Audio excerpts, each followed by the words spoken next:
On a winter afternoon in Arlington, Texas, a 9-year-old girl vanished from her bicycle within minutes. Her bell rang once, then stopped. Police logs filled with tips, but files slipped, seals broke, and evidence blurred. What began as one family's search became a ledger of errors. Every misstep recorded in a mother's notebook, from a drainage ditch to a courthouse. Her absence exposed a system unprepared for speed. Out of silence came a demand alerts that would blaze across radios and highways. Her case never closed, but the law changed forever. Before we begin, tell us in the comments where you're watching from today, and if you want more stories like this, don't forget to subscribe. Late afternoon in Arlington, the winter light stretched thin across cracked pavement.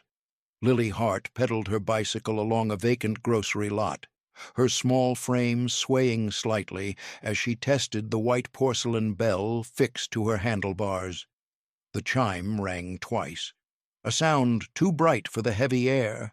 A neighbor, Rosa Delgado, folding laundry on her porch, watched Lily circle once, then disappear behind a row of hedges bordering the service road.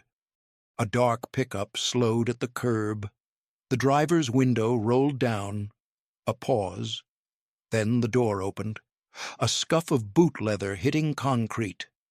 Lily's bicycle tipped sideways, front wheel turning uselessly. The bell struck against the curb, its tone cut off mid-ring. By 5:45 p.m., Dana Hart called her daughter in for dinner. Only silence answered. Ethan, her 12-year-old brother, jogged the block, scanning yards. He returned with wide eyes. Her bike's gone. Dana stepped outside barefoot, gravel cutting her feet, and saw the scattered evidence herself, a bicycle lodged in the ditch.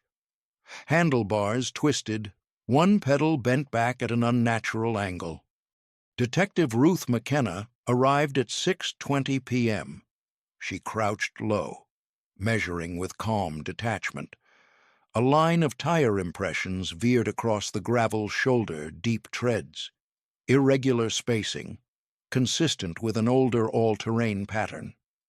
The distance between marks suggested a heavy load. Suspension sagging, she flagged the impressions with orange stakes, then photographed them in sequence until the prints merged with the street's worn asphalt. Beside the tire path, a single shoe print faced sideways. Children's size 3 tread worn smooth at the heel. Next to it, a faint drag mark curved toward the truck's trajectory. McKenna marked it with chalk and dropped a numbered placard. Neighbors gathered in silence. Rosa whispered about the squeal of brakes. Sharp enough to jolt her dog awake. Kenny Ruiz, the paperboy, recalled a pickup without a front plate turning sharply toward the service road minutes before the noise. Their statements were logged, each time stamp written in black pen on a yellow pad. Officers bagged the bicycle. They noted chipped porcelain ringing faintly when handled, the bell still slick with a trace of sweat. Fingerprints, partial and blurred. Dana Hart clutched her husband's arm, her voice low. She was just riding. At 7 p.m., a portable floodlight bathed the lot in pale glare. Evidence text dusted the bent handlebar and seat post. Metallic powder revealed nothing clear, only smudges where gloves might have pressed. The bell was sealed in a transparent pouch, its once ordinary shine dulled under plastic. By 8:15 p.m., the search grid began. Officers lined shoulder to shoulder across the adjacent drainage field. Radios crackled coordinates. Each step pressed into damp soil, marking new patterns over older, fainter ones. A stray scrap of fabric pink polyester. Frayed was lifted with tweezers and placed in a bag. The Hart family remained at the perimeter tape. Dana gripping a photograph of Lily printed from their home computer. Its ink had not fully dried, smudging her thumb with streaks of black. She held it high, as though the child's image could outshine the evidence collected in silence. McKenna returned to her cruiser, typing notes into a terminal. Her final entry for the night read, "Bike recovered. Tire impressions AT style. Erratic wear. Child shoe print. Bell chipped. Witnesses confirm squeal of brakes. Truck unknown." She saved the file at 9:02 p.m. Across the lot. The bell sat inside its bag, reflecting floodlight, waiting to be catalogued. The porcelain bell had rung, but the street swallowed its echo. By dawn, the vacant grocery lot was cordoned off in yellow tape, patrol units idled with engines humming, exhaust pooling faintly in the chilled air. The bicycle had been processed and moved, leaving only an outline of chalk where its frame once lay. Dana and Michael Hart arrived again at 7 a.m., flanked by neighbors who brought thermoses of coffee and spare flashlights. Their daughter's photograph had already been duplicated into dozens of grainy copies, taped to telephone poles, stapled to boards, pinned against the cold. Detective Ruth McKenna organized the first full grid search. Volunteers lined the drainage field in 20-foot intervals, each instructed to call out if anything unusual surfaced. The grid was charted on a laminated map with black marker lines, coordinates labeled, and times recorded down to the minute. At 9:12 a.m., the first section was cleared without result. A German Shepherd unit followed the tire impressions from the lot, sniffing at the shallow drag mark where Lily's shoe had pressed. The dog's handler called a halt when the scent broke at the paved road. Overwhelmed by vehicle traffic, a fluorescent flag was planted there, one more silent marker in a field growing dense with signs. Dana walked parallel to the line. Clutching Lily's backpack recovered from the garage, she lifted it high for the dog, hoping the smell would guide them further. The animal strained briefly, then whined, pulling against a leash toward an industrial culvert. Officers crouched, shining flashlights into the opening. Water trickled over silt. No clothing, no fibers visible. A probe rod stirred mud, producing nothing but rusted cans. At 10:45 a.m., Sergeant Tom Alvarez logged incoming calls. One claimed a girl matching Lily's description was seen near a bus station downtown. Another said a pickup with dented panels had sped past a convenience store. Both tips were dispatched. Times recorded in ink on the dispatch log. Neither produced evidence. At 11:30 a.m., a paperboy named Kenny Ruiz returned with his bicycle. He demonstrated the angle from which he had seen the truck turn the night before. McKenna photographed his hand pointing toward the service road behind him. Officers knelt over a tuft of pink fabric snagged on chain-link wire. Polyester threads, consistent with Lily's sweater, were clipped and sealed in an evidence envelope. By noon, the Hart family expanded the search to the adjacent canal banks. Dana, refusing rest, marked poles with bright tape and handed flyers to anyone passing. She wrote her phone number by hand on each. Michael paced further away, approaching a repair yard where rows of pickup trucks stood. He peered at license plates, whispering each sequence under his breath as if one might unlock the night. Reporters arrived with cameras, one microphone extended over the tape. Dana, face pale, said only, "She was taken from her bike. We need her back." Her voice was flat. Words carried more by persistence than strength. At 2 p.m., McKenna reviewed the evidence board assembled inside a mobile command unit. Photographs of the chalked grid, the drag mark, and the seized fabric were pinned under harsh fluorescent light. A map was tacked beside them, one square left blank where the dog had lost the trail. That void drew her attention longer than any photograph. The day ended without recovery. Volunteers dispersed, leaving boot tracks pressed deep into the mud. The lot stood under the same yellow tape, fluttering against cold gusts. The grid map showed progress, yet one square remained blank. By 6 a.m. the following morning, tip calls were already stacked in the dispatch log. One claimed a girl had been spotted walking along Division Street at 3:15 a.m. Another said a dark truck idled near a laundromat at 11 p.m. Each entry bore a time, name and number, scrawled by tired operators whose pens ran dry mid-word. Detective Ruth McKenna pinned the new tips on the board inside the command trailer. Photographs of pickups, some grainy from gas station cameras, were arranged in rows. A composite sketch drawn from Rosa Delgado's recollection was taped at the center. It showed only the rough line of a jaw, hair hidden by a cap. Nothing distinct enough to hold weight. At 9:20 a.m., officers questioned Carl Dent, a mechanic who lived 2 streets away. He owned an older black pickup, parked half disassembled in his driveway. His alibi placed him at a pool hall until after midnight, backed by a bartender's statement. Still, McKenna ordered plaster casts of his tires. Their tread was similar but not identical, one ridge pattern off.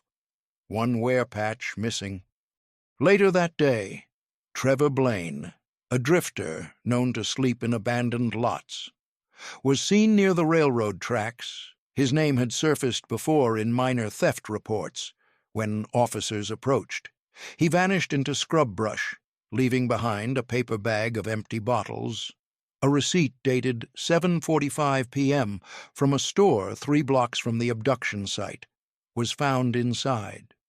The timestamp drew interest, though the items purchased, bread and cigarettes, offered no connection beyond proximity. McKenna logged each fragment carefully. Notebook pages filled with times, arrows, cross-references. One entry underlined twice, camera 17 lens surface shows smear, chemical abrasion.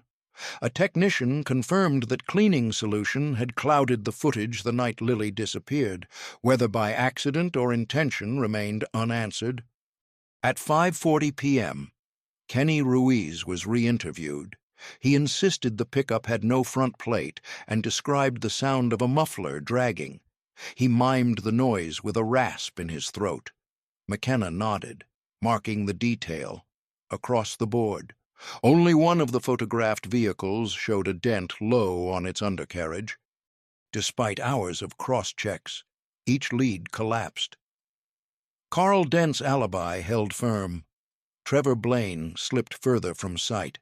The damaged truck belonged to a delivery driver who had been out of state. The investigation fanned wider, but certainty thinned. As night fell, Dana Hart walked the taped perimeter. She held Lily's backpack tight, the straps wrapped twice around her wrist. Each shadow seemed to echo her daughter's absence. On the evidence table, the composite sketch curled at its corners, lines of graphite fading, jawline unfinished, eyes empty. One tire cast sat beside it, ridges preserved in plaster, similar yet wrong. The cast looked right until measured against the void. 2 days after the abduction, a county road crew flagged something unusual near a drainage ditch off Industrial Drive. The call reached dispatch at 8:10 a.m. A patrol car was routed, siren off, tires crunching gravel. The ditch water ran shallow, glinting pale under a gray sky. A boot protruded from the reeds. The worker who found it stood back, arms crossed, unwilling to look closer. When Detective Ruth McKenna arrived at 8:35 a.m., she crouched by the edge, gloved hands steady. A child's body lay partly submerged, clothing saturated with silt. Pink fabric clung to branches, torn from a sweater. The site was secured within minutes. Yellow tape stretched across culverts, markers planted at 20-foot intervals. Evidence text photographed from every angle, close-ups of the torn threads. Wide shots of tire impressions etched into the shoulder nearby. One impression showed clear all-terrain tread, repeating the pattern documented at the grocery lot. At 9:05 a.m., the body was lifted carefully onto a clean tarp. The form was small, hair tangled with mud. McKenna logged time and condition, then sealed the scene. Dana and Michael Hart, notified by radio, arrived moments later. They were held back at the line. Dana collapsed to her knees, clutching Ethan's shoulders. Reporters clustered beyond the perimeter, lenses raised, voices lowered. The autopsy began at 1:20 p.m. in the county morgue. A forensic pathologist catalogued each injury, ligature marks faint but present, bruises along the arms, trace abrasions on the ankles. Stomach contents suggested a meal around 4 p.m. the previous evening, consistent with Dana's account of dinner preparations. Lab technicians clipped fibers from the sweater. Among them was a strand of blue nylon inconsistent with the garment, under microscope. It matched a synthetic carpet fiber often used in auto upholstery. Soil collected from the shoes contained high concentrations of iron oxide, the red clay typical of the southern industrial zone. This aligned with the drainage ditch location. Paint traces were lifted from the fabric hem black. Flat finish, microscopic chips. When compared against the automotive paint registry, results narrowed to several older models of pickup trucks, manufactured between 1987 and 1992. By 3 p.m., McKenna updated the board. Photographs of fibers, soil samples, and paint chips were arranged in sequence. She drew a circle around the ditch coordinates and linked them to the grocery lot with a red line. The patterns suggested deliberate disposal along a low-traffic corridor, reachable within minutes from the abduction site. News outlets broadcast the discovery by evening. Anchors used words like tragic and devastating, while the Hart family's home became a shrine of flowers and candles. Strangers left teddy bears at the porch. The porcelain bicycle bell, bagged and sealed days earlier, was mentioned in reports as the first trace, now joined by the fibers and paint. At 7:25 p.m., McKenna logged her final note of the day: body recovered. Blue nylon trace, red clay soil, paint chips possible pickup. Late 80s to early 90s, tire impressions align with prior scene. The case shifted then. From search to homicide, the neighborhood's fragile hope dimmed. Inside the evidence vault, the bicycle bell rested beside new bags of fabric and paint flakes. The bell gleamed faintly through plastic, silent as stone. The warrant for Joel Mercer's property was signed at 9 a.m. 3 days after the discovery, Mercer, a 34-year-old auto mechanic, had been flagged for prior assault charges and the fact that his garage stood less than 2 miles from the ditch. Officers arrived in unmarked cars, engines idling against the curb. He watched from his porch as uniformed deputies crossed his yard with paperwork in hand. The garage smelled of solvent and metal under fluorescent tubes. Tool chests lined the walls.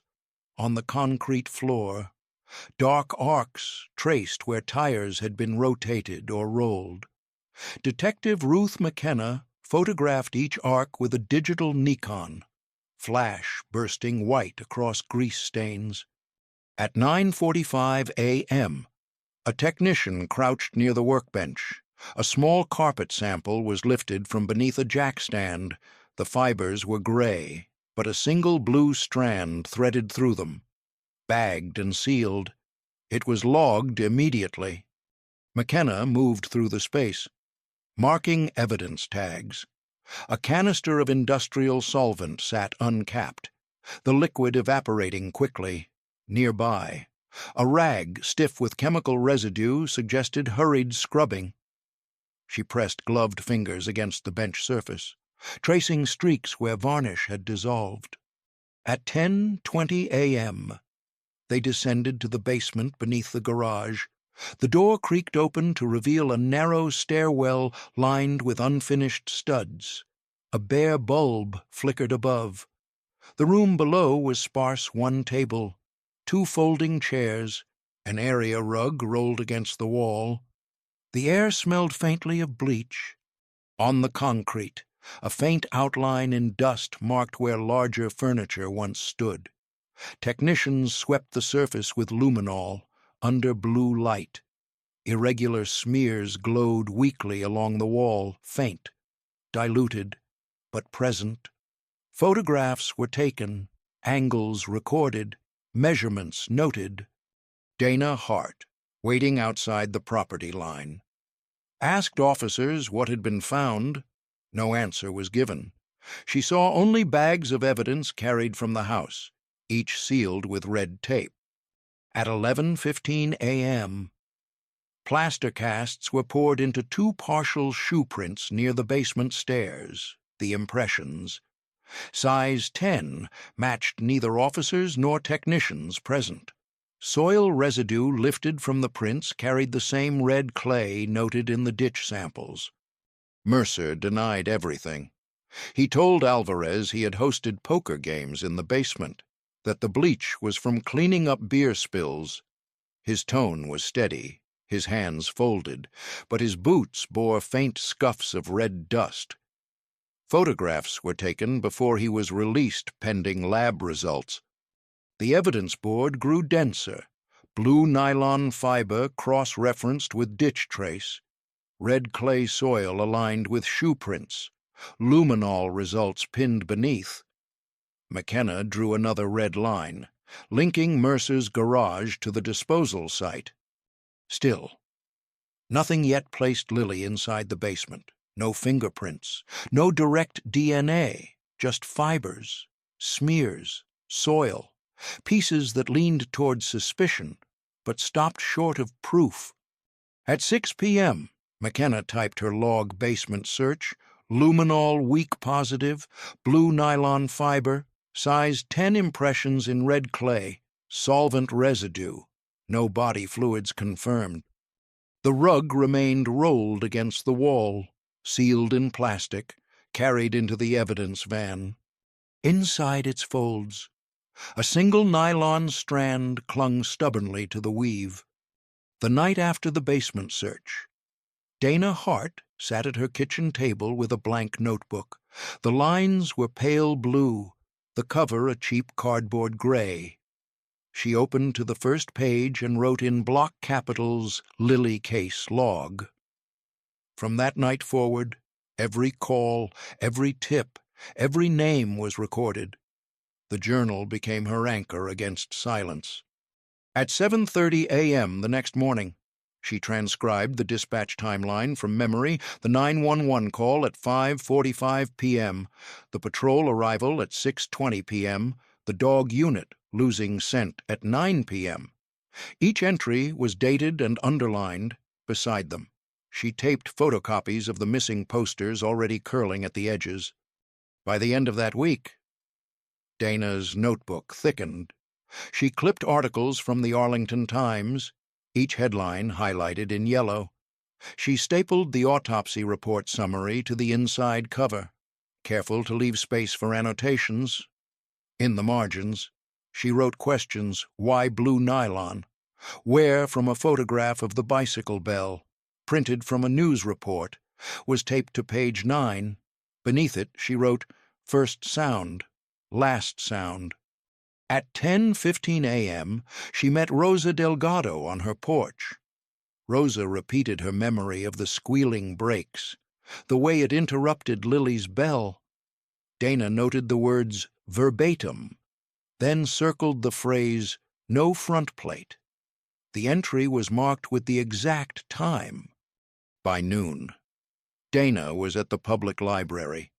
She photocopied catalogs of tire treads from a reference manual, comparing each pattern to the photographs taken by police.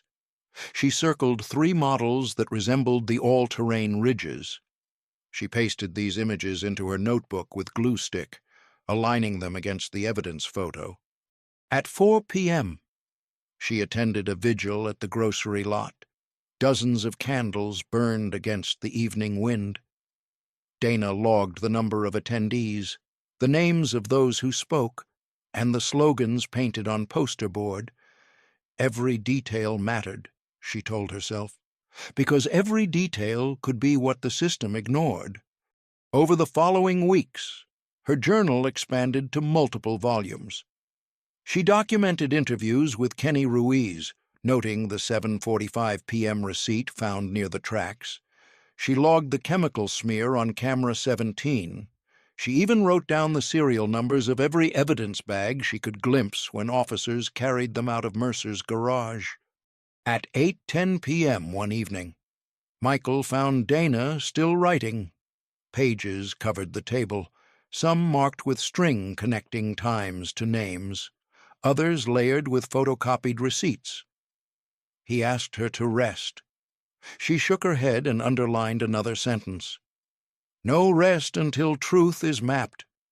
Reporters soon noticed the notebook. Mara Klein, a local journalist, described it as an archive of loss and persistence. She photographed Dana turning a page, the blue ink stark under camera flash. The story reached beyond Arlington, carried into regional broadcasts. Investigators, pressured by coverage, began referring to Dana's entries. McKenna herself requested copies of certain pages, the tire tread comparisons, the timeline cross-checks, the witness statements neatly organized. It became harder to dismiss the evidence when the family's record aligned with the official log. At 11:35 p.m., Dana taped a torn calendar page into the back of the book. The date was smudged, but legible January 16th. She wrote only 2 words beneath it, missing time. The page had been ripped from a police notice board during an interview, its absence unexplained. By the 2nd month, the notebook was thick with layers of tape, glue, and ink. The spine bent, pages swelled, yet it stood as the single most coherent record of the investigation. On her kitchen counter, beside the stacks of copied reports, the porcelain bicycle bell rested in its sealed bag. Dana stared at it often, a silent metronome to her writing. 1 page torn, but the date still visible. By February, the evidence board in the command trailer had become crowded with names, vehicles, and photographs arranged in a web. McKenna ordered her team to refine the list to 3 men: Carl Dent, Trevor Blaine, and Hank Laird. Each carried shadows long enough to warrant suspicion, but none with proof that would hold. At 9:15 a.m., investigators pulled Carl Dent's time card from the pool hall. The record showed he clocked out at 11:05 p.m. on the night Lily vanished. McKenna noticed a small correction mark, the 5 in 11:05 overwritten in darker ink. Handwriting analysis flagged it as inconsistent with the rest of the card. When asked, the bartender repeated his statement but admitted the night was busy, maybe off by minutes. Trevor Blaine remained elusive. At 2:40 p.m., an officer spotted him near the railroad yard, his clothes streaked with grime, hair tangled. He fled before they reached him, leaving behind a rucksack. Inside were scraps of newspaper, a folding knife, and a receipt from a hardware store dated the day after the abduction. The purchase black spray paint, ebony matte finish. Samples were bagged and logged. Hank Laird, a delivery driver, was interviewed at 7:30 p.m. His vehicle was a late 80s pickup with panels recently repainted. He explained it as maintenance, showing invoices from a body shop. Yet the invoices bore sequential numbers out of order. McKenna ordered paint samples scraped from the fender. Under microscope, they revealed a flat black layer beneath newer gloss. That flat coat aligned with the chips found on Lily's clothing. Cell tower data was requested for all three suspects. The crude records showed Trevor's phone pinged near the industrial zone at 8:55 p.m. on the night in question. Carl's phone registered a call at 11 p.m. from a location 10 miles north. Hank's phone showed no calls, but a voicemail retrieval at 6:15 p.m. near the grocery lot. The pattern tightened, though not enough to bind. At 4 p.m. the next day, lab results arrived for the plaster shoe casts from Mercer's basement. They measured size 10 worn tread, matching a general brand sold widely when compared to Hank's boots. The dimensions overlapped closely, though the wear marks were not identical. McKenna logged the result as probable but non-exclusive. On Dana's kitchen table, her journal reflected the same suspects. She wrote their names in large letters, circled them, then drew arrows connecting times, receipts, and fibers. She taped a photograph of Hank's pickup beside the page, underlined twice. By late March, the investigation had coiled into tension. Every suspect produced fragments of connection, altered time cards, suspicious purchases, overlapping paint traces, inconclusive shoe prints. Yet every thread frayed before the final knot. At 9:25 p.m. one evening, McKenna updated her log paint spectrum aligns with suspect layered, cell tower data inconclusive, fibers pending. She closed the file but left her pen resting on the open page. On the evidence shelf, the bag of paint chips sat beside the bicycle bell. Their black flecks shimmered faintly under light, almost indistinguishable from dust. A single paint flake matched, but the spectrum fell short. By early spring, the Hart family noticed patterns the police would not admit: files misplaced, camera footage misfiled, and evidence logged under the wrong numbers. Dana's journal recorded every slip. On March 22nd at 10:45 a.m., she visited the station to request viewing of camera 17 footage. A clerk told her it had been archived incorrectly, placed in a folder labeled the wrong month. Dana wrote the exchange word for word, then stapled the visitor slip into her journal. At 2 p.m. that same day, McKenna convened a closed-door meeting. Alvarez presented a chain of custody form for the bicycle bell. The seal code differed from the log entry by 1 digit. A clerical error, he said, but McKenna circled it in red ink. One error could erase a case. Reporters pressed harder. Mara Klein published a feature titled The Missing Hours. Citing Dana's notebook as an independent record, she quoted discrepancies: a fiber bag checked in at 9:30 p.m., yet logged at 10:15 p.m. A paint sample listed under the wrong suspect's name. The story drew evening news attention. At 6:20 p.m., Captain Nina Howard of the dispatch unit admitted under oath that call logs had been edited to remove duplicate entries, but the deletions included one call reporting a black pickup near Industrial Drive at 6:05 p.m. Within minutes of Lily's disappearance, Dana clipped the article and glued it into her book. She wrote in the margin, "Witness call." Erased. The police department announced an internal review on April 2nd. Dana sat in the front row of the town hall, her journal balanced on her knees. She raised a page overhead, a photocopy of the fiber analysis. Date stamped, signature blurred. She asked why the lab results were missing from the official board. No answer came. At 9 p.m. that night, an anonymous envelope was slid under her door. Inside was a photocopy of an evidence log with handwritten corrections. The log showed the blue nylon fiber listed under miscellaneous debris. Dana pressed it into her journal with tape. In the margin, she wrote, "They know what it is." The pressure mounted. Editorials questioned the competence of the Arlington Police Department. Citizens staged vigils not only for Lily, but for trust in the system itself. McKenna filed her nightly note at 11:25 p.m., evidence chain compromised, camera misfiled, dispatch logs edited, fiber miscategorized, investigation integrity unstable. Inside the vault, a red seal hung loose on one bag. A broken seal lay curled like paper skin. By mid-April, investigators and journalists alike began noticing echoes beyond Lily's case. A boy taken from a park in Tarrant County, a girl missing from a strip mall in Grand Prairie, both within 18 months of Lily's abduction. Each file carried threads too familiar black pickup sightings, tire impressions with worn all-terrain ridges, traces of nylon fiber. At 8:10 a.m. on April 14th, Dana taped copies of these reports into her journal. She drew arrows connecting locations on a county map spread across her table.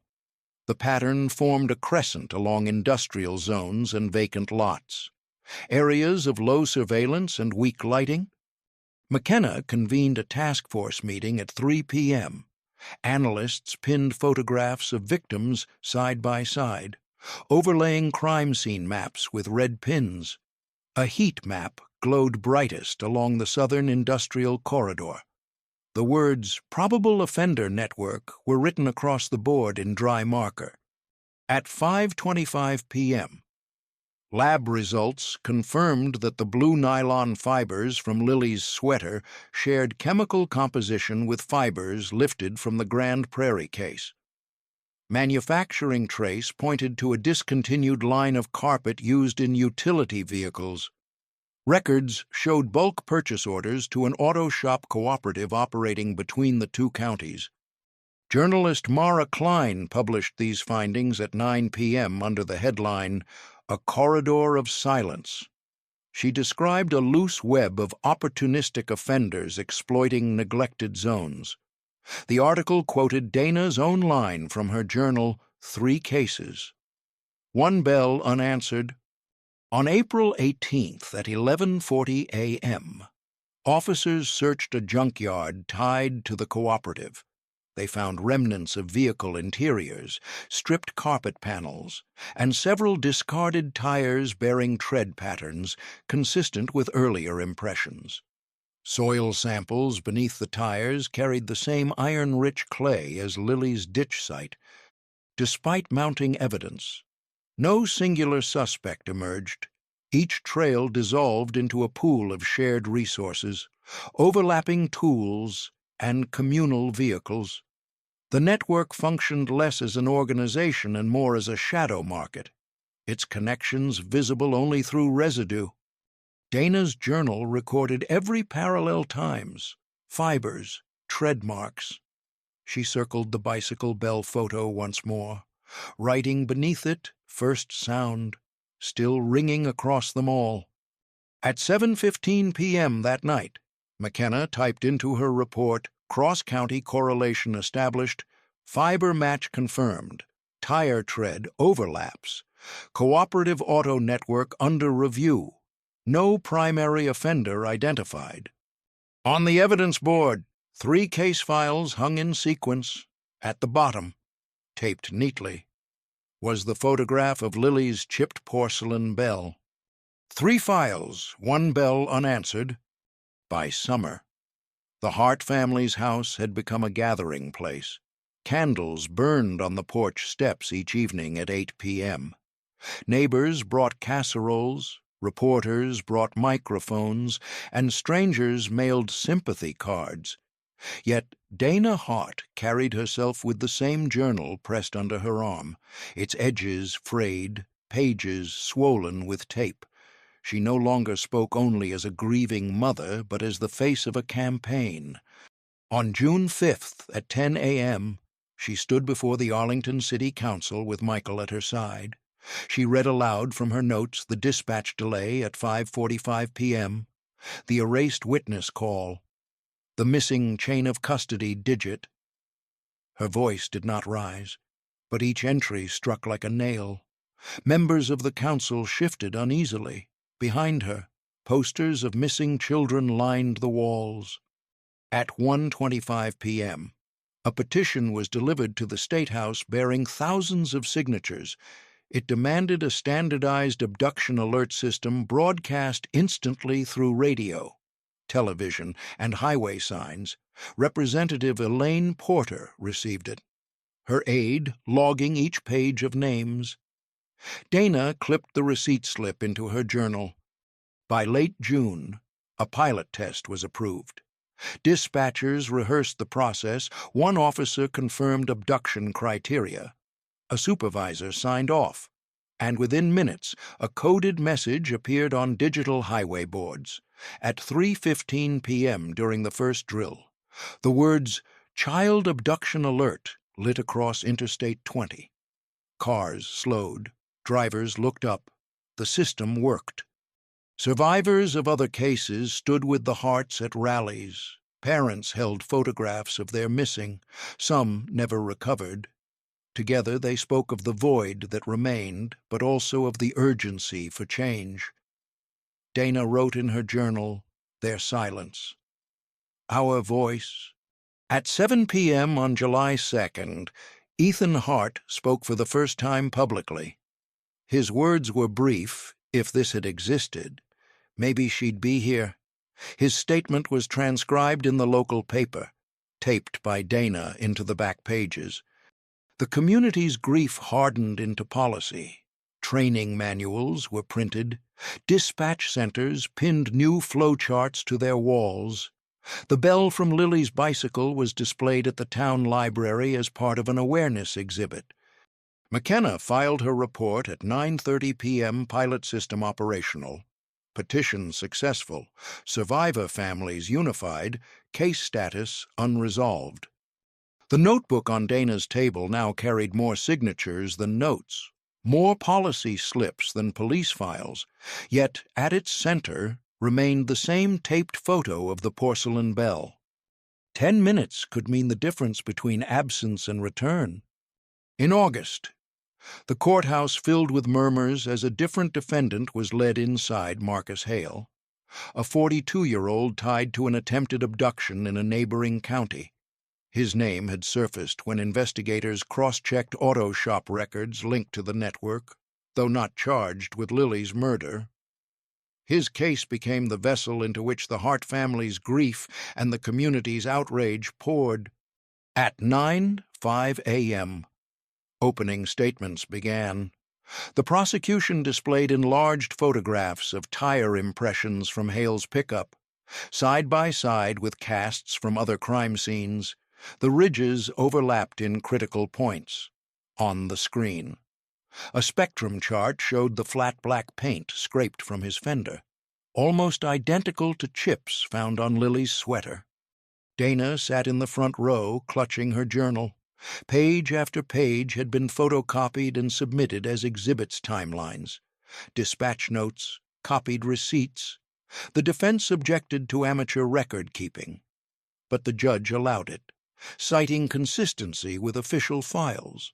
Each entry was marked, tagged, and placed into evidence under sterile light. At 11:20 a.m., a technician testified. He described Camera 17's chemical smear, the lost witness call at 6:05 p.m., and the misfiled fiber. His words painted a picture of systemic failure, if not deliberate obstruction.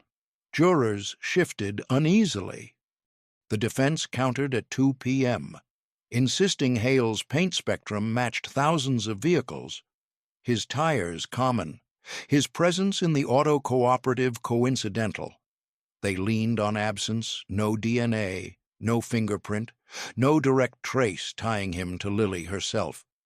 Through the week, the trial unfurled with cold weight, exhibits of plaster shoe prints, chain of custody logs marked with correction fluid, witnesses recalling black pickups vanishing into night. At 4:55 p.m. Friday, Dana was called. She read a passage from her journal, 3 cases. One bell unanswered. The courtroom was silent, even the judge lowering his gaze. On August 29th, the verdict returned guilty of attempted abduction in the neighboring county, but acquitted of charges directly tied to Lily. Sentence 30 years. The Hart family listened without expression. McKenna logged her final trial note at 6:40 p.m. Conviction partial. Lily's case unresolved. Systemic failures confirmed under oath. In the evidence vault, the porcelain bell was displayed in a glass box during proceedings. It was returned afterward, sealed once more, its surface catching courtroom light. The bell sat behind glass, unanswered still. The verdict did not close the wound. Arlington carried the absence like a scar, visible in every cul-de-sac, in every parent's watchful eyes. For Dana and Michael Hart, silence became routine, yet their kitchen table still bore stacks of paper, photocopies, and the battered journal whose spine had long split. On September 12th at 10 a.m., the State House passed a resolution establishing the Texas Child Abduction Alert System. Elaine Porter stood at the podium, reading aloud its mandate immediate activation across radio, television, and digital highway signs once criteria were met. Dana sat in the gallery, journal on her lap, its pages trembling as applause filled the chamber. At 7:45 p.m. the same evening, the first real alert was issued. A message blazed across Interstate 20 child abduction. Alert Silver Honda, license 3GZ291. Drivers slowed, eyes lifted, radios blared.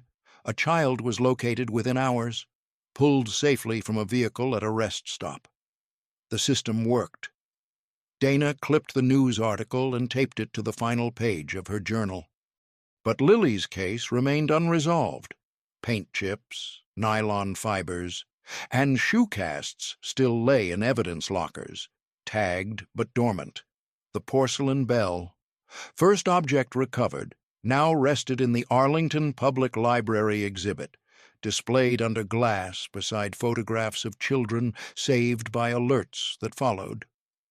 Visitors paused, reading the plaque, Lily Hart. Age 9.